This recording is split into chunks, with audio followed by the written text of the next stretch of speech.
Tol, nandito ako ngayon sa Zara sa Trinoma and may nakita ako na jacket which is yung gusto ko crop siya na denim jacket and yun yung mga uso ngayong workwear pero eto feeling ko sakto lang sa akin. So tingnan natin kung meron pa and kung meron pa yun kukunin na natin yun.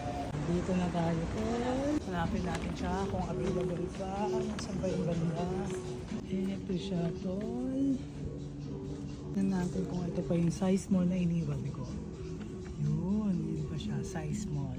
So atin lang natin to kasama yung pants na pinareserve ko din kanina. Pero bakit di ko nakunin yung pants? Ito na lang. Let's see.